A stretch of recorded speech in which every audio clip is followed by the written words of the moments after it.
In this video lecture, we will discuss about the ring opening of epoxides. Epoxides क्या होते हैं? सबसे पहले हम देखते हैं कि epoxide एक्चुअल में क्या चीज है. Suppose we have example of epoxide.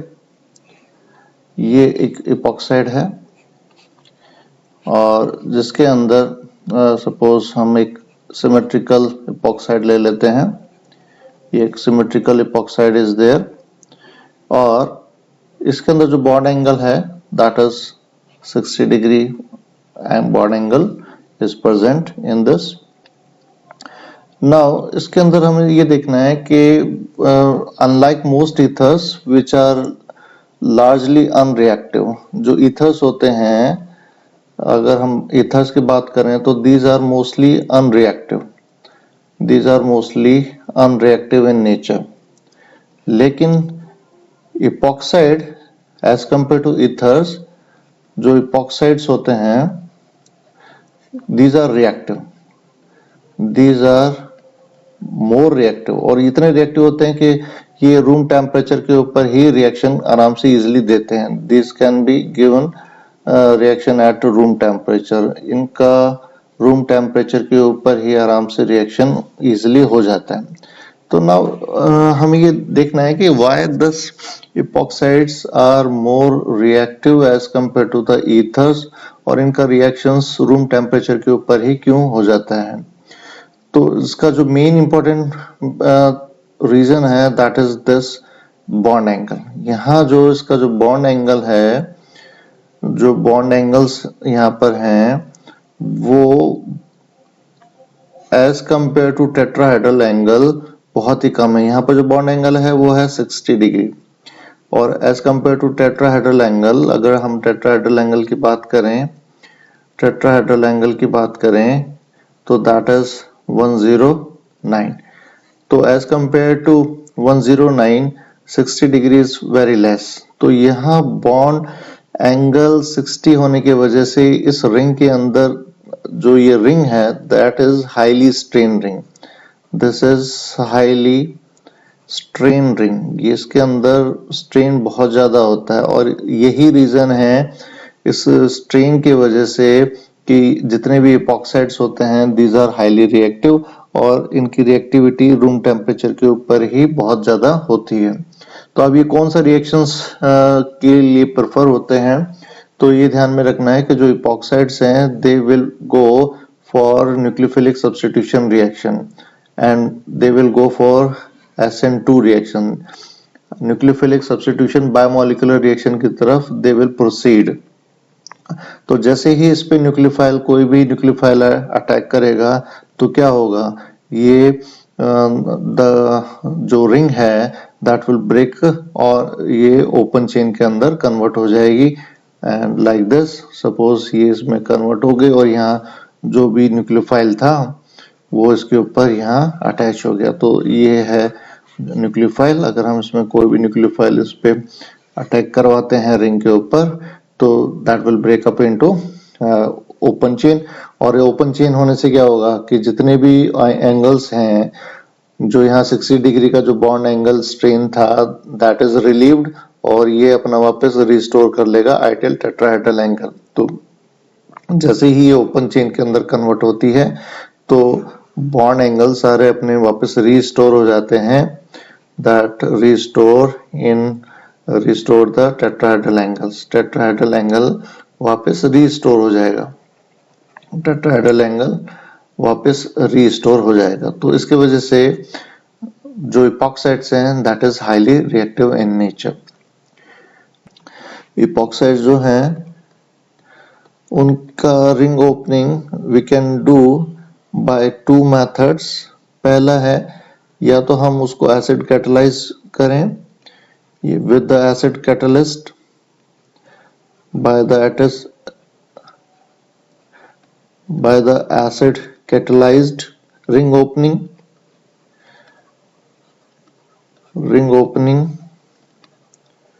or by base catalyzed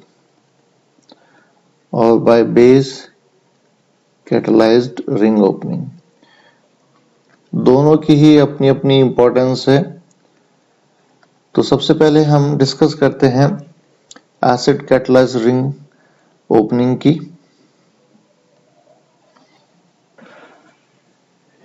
In acid catalyzed ring opening, we have this epoxide, or these are the lone pairs present on the oxygen atom. तो जब हम बात कर रहे हैं एसिड कैटलाइज की, तो obviously we required some H plus ion. We required some H plus ion. So this H plus ion will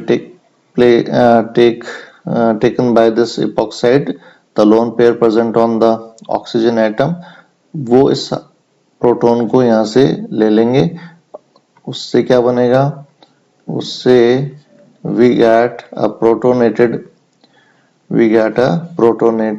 epoxide। तो वहां से हमारे को एक प्रोटोनेटेड epoxide फॉर्मेशन होके मिलेगा। So this is the protonated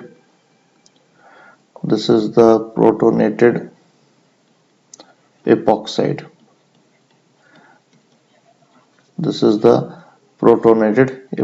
तो जब भी एसिड का रिएक्शंस कराएंगे तो acid reacts with this epoxide, और जो ऑक्सीजन के ऊपर लोन पेयर प्रेजेंट हैं, they will take away this H plus ion from the solution, from the medium, और हमारे पास एक प्रोटोनेटेड epoxide मिलेगा। Then this protonated epoxide will react with a nucleophile। तो ये जो प्रोटोनेटेड epoxide बना है वो एक न्यूक्लियोफाइल के साथ रिएक्शन करेगा।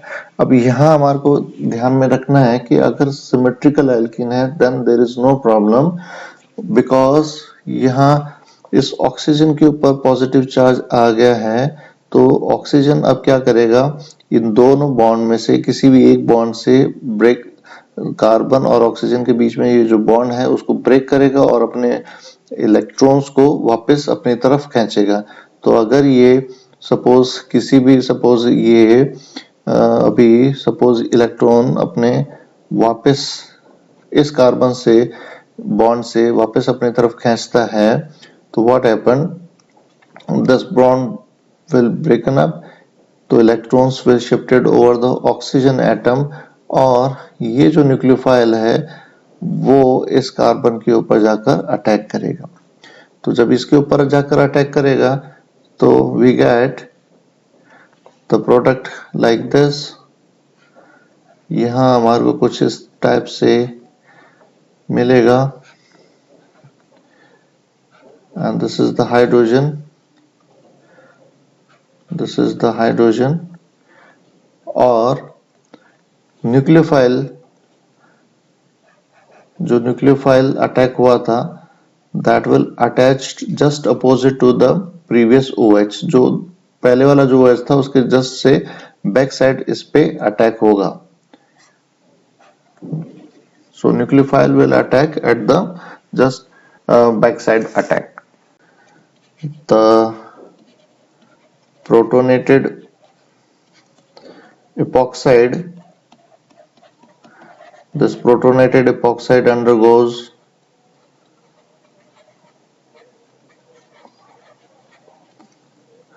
backside attack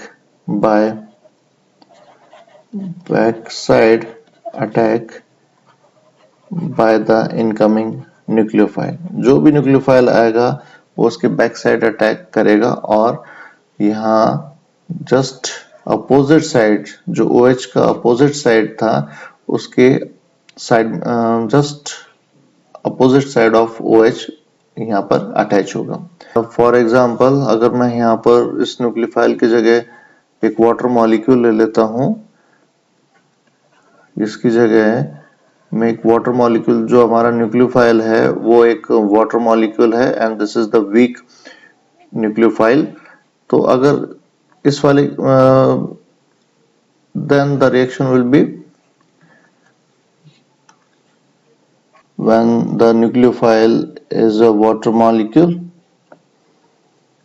तो कैसे यहाँ पर वी गेट दिस OH, और जो वाटर मॉलिक्यूल है जो एक्ट कर रहा है nucleophile, that will attach with this carbon, but now again this oxygen will get the positive charge. इस ऑक्सीजन के ऊपर पॉजिटिव चार्ज आ जाएगा. Then again this oxygen will take away the electrons from any hydrogens, और फिर क्या होगा, यहाँ से प्रोटॉन का रिमूवल होगा, डीप्रोटोनेशन हो जाएगा, and finally we get the 1,2-diol. Finally we get the 1,2-diol. 1,2-diol का फॉर्मेशन यहाँ पर हो जाएगा. This is the 1,2-diol.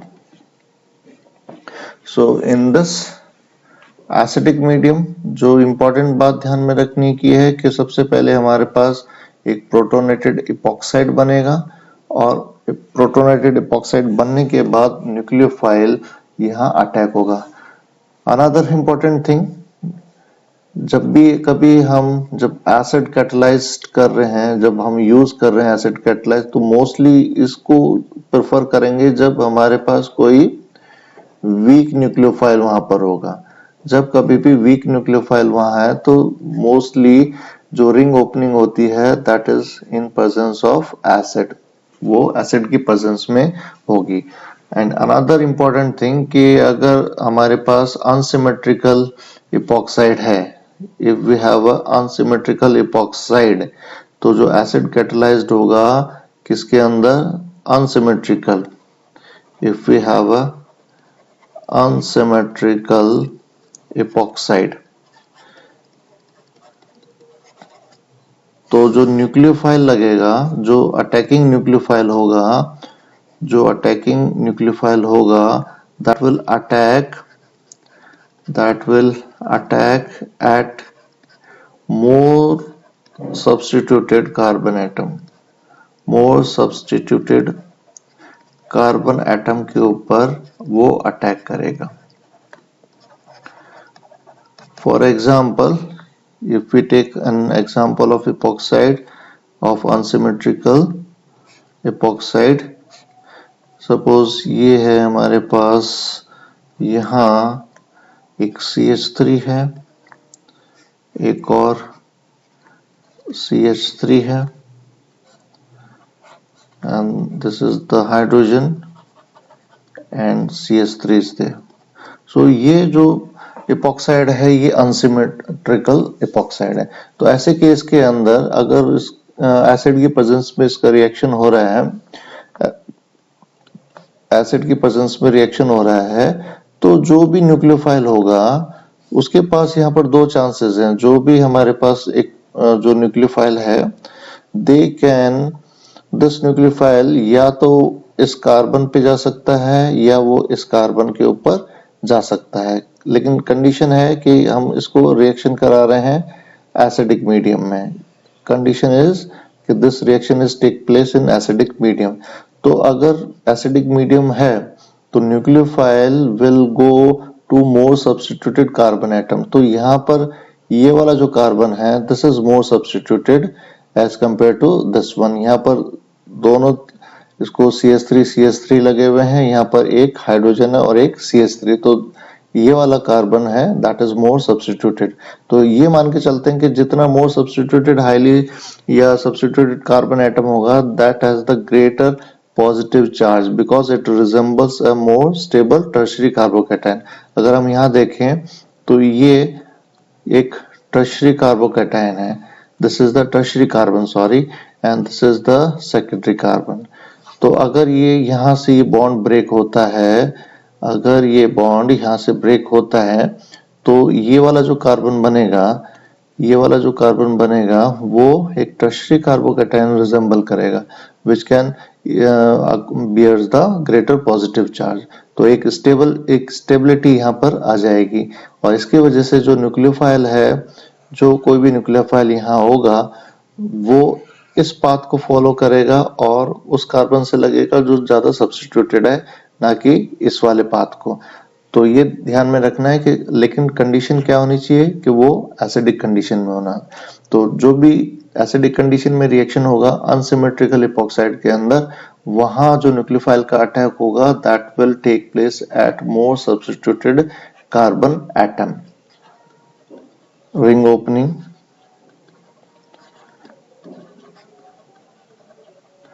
तो यहां पर एक चीज दोनों में कॉमन है, वो ये है कि दोनों के अंदर ही बैक अटैक होगा न्यूक्लियोफाइल का, लेकिन यहां पर कोई भी प्रोटोनेटेड इपॉक्साइड नहीं बनता है। यहाँ कोई भी प्रोटोनेटेड इपॉक्साइड नहीं बनता है।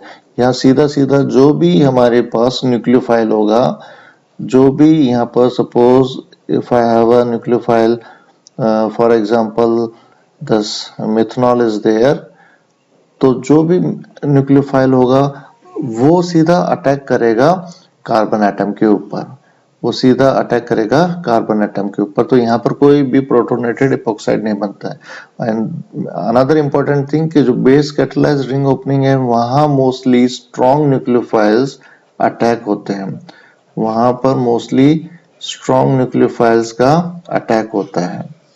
तो वहां पर कोई भी प्रोटोनेटेड इपॉक्साइड नहीं बनता है और जो न्यूक्लियोफाइल होता है उसका डायरेक्ट अटैक होता है। अब इसका अगर डायरेक्ट अटैक होगा इपॉक्साइड के ऊपर तो we get the structure like this. The oxygen will get the negative charge and all these are the lone pairs present on the oxygen atom.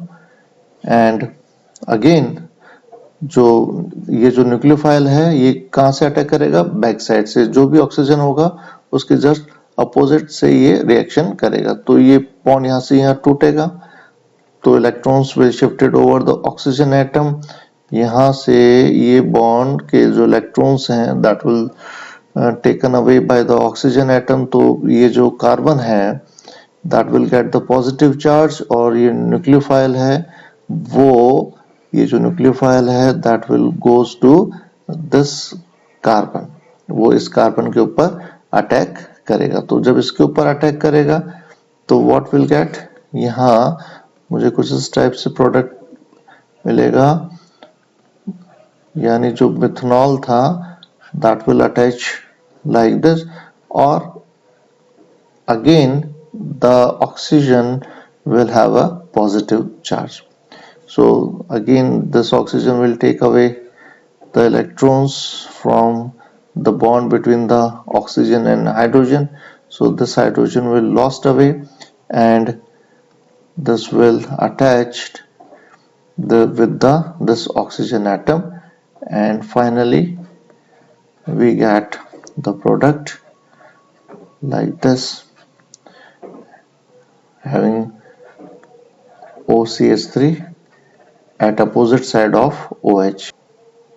Now in this अगर हम base catalyse करा रहे हैं reaction को, अगर ये base catalyst use कर रहे हैं, बेस कैटलाइज्ड रिएक्शन हम यूज कर रहे हैं, तो यहाँ जो इम्पोर्टेंट बात ध्यान में रखने की है वो ये है कि जो अटैक हो रहा है, जो भी न्यूक्लियोफाइल का अटैक हो रहा है, यानी जो अटैक ऑफ न्यूक्लियोफाइल है वो कहाँ होगा, that at less substituted carbon atom के ऊपर इसका रिएक्शन होगा। जो सबसे कम सब्स्टिट्यूटेड कार्बन एटम होगा ये उसके ऊपर रिएक्शन करेगा। For example suppose the epoxide is this,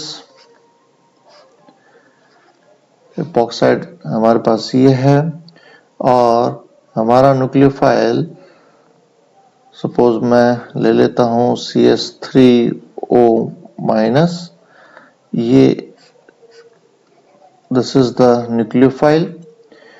Now if I substituted this epoxide like this,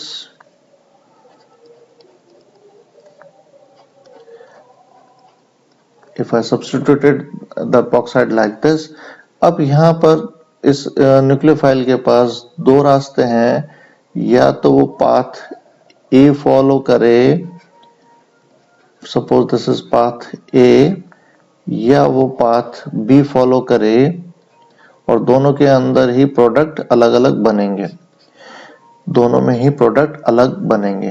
now suppose path ये ए फॉलो करता है, अगर ये पाथ ए फॉलो करेगा तो जो प्रोडक्ट हमारे पास बनेगा that will be like this is for path ए, और अगर ये पाथ बी फॉलो करेगा तो प्रोडक्ट क्या बनेगा, तो product will be like this. तो इस वाले केस के अंदर जो न्यूक्लियोफाइल अटैक हुआ है वो लेस मोर सब्स्टिट्यूटेड, यानी जो हम बात कर रहे हैं पाथ ए की, तो यहाँ जो न्यूक्लियोफाइल है that is attack at the more substituted carbon atom. तो ये किस केस में होगा, जब हम एसिड की प्रेजेंस में कराएंगे।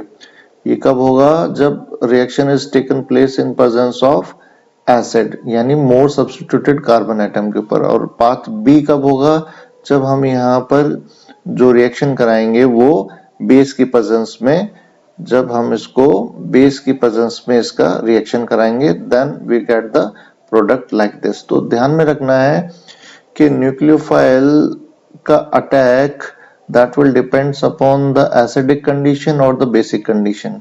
अगर एसिड कंडीशन में है तो जो न्यूक्लियोफाइल होगा वो बैक साइड अटैक करेगा, जो ज्यादा सब्स्टिट्यूटेड कार्बन एटम होगा उसके ऊपर। और अगर हम बेस की मीडियम में उसका रिएक्शन करा रहे हैं तो न्यूक्लियोफाइल अटैक करेगा उस कार्बन पे जो लीस्ट सब्स्टिट्यूटेड कार्बन एटम होगा।